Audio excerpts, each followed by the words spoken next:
MLP and PPA have changed pro serve rules like 5 times this year. Why? Because players are trying to gain an advantage with their serve, and if you're not trying to gain an advantage with your serve, you're gonna get left behind. In this video, we're gonna go through the 2 serves that you need to dominate in 2025. First, we need a little bit of context as to what we're actually trying to achieve with our serve. The main priority is actually just going to be our depth. If I can serve that ball into the back 5 or 6 feet of the court, it's going to be an effective serve against anybody that I'm playing. So spin, power, placement, and trajectory are all secondary to depth on this serve. And if you're making 100% of your serves, you're not taking enough risk. I think that you should only be making 90% of your serves. So now getting to the point, these are the 2 serves that you need for 2025, both of which are going to be good, deep serves, but we want to vary how we're accomplishing that. The first serve is going to be a very high and spinny serve that lands deep and pushes your opponent back. And then the second is going to be a harder and flatter serve to keep your opponent off balance. So the first serve is a high and loopy serve. We want to get a good arc on this ball so that when it goes to our opponent, it's coming up at them rather than just going flat at them. I had a video from last year where I was trying to figure out whether it was axis or axes that your opponent hits on. 2 axes, we figured that out. Thank you to the 500 people that commented on that video.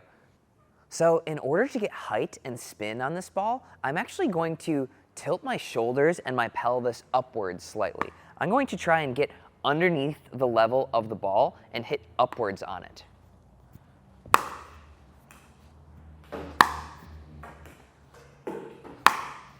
Even though I'm leaning back at the start of this serve, I'm still transferring my weight through the ball.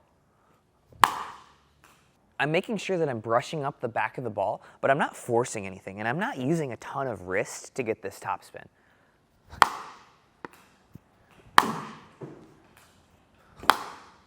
Before you tell me that those are illegal as well, come here, Branson, come here. Go to that side, let me show you this. This is my waist, all right, guys? This is my waist. The belly button is the waist, all right? From this angle, you can see where I'm actually making contact.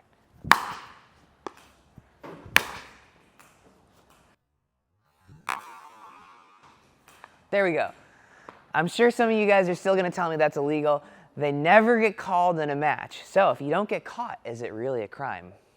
All right, guys, so I'm sitting at home and I'm reviewing this video and I realize, okay, those serves actually are illegal at the PPA if you are a pro player because you're not allowed to toss the ball up in PPA pro competition. Everywhere else you can, everywhere else that would be legal. You guys know that I love my spin. I even had a whole spin serve. Now I get my spin from my paddle. Check out the link in the description to save 10% off for Zane Navratil Pickleball YouTube subscribers and free shipping. Check it out down below. Once you have your opponent backed up and expecting that loopier serve, what we're gonna do is we're gonna throw in a powerful serve.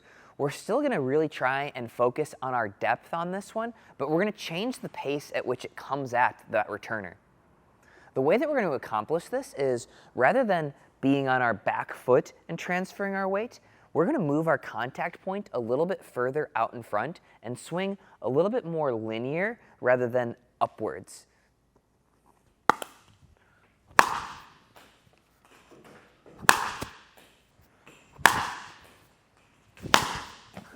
All right, that one was illegal. You're right, chill.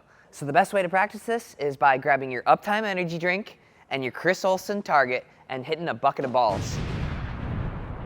And open stance serves are bullshit. Subscribe.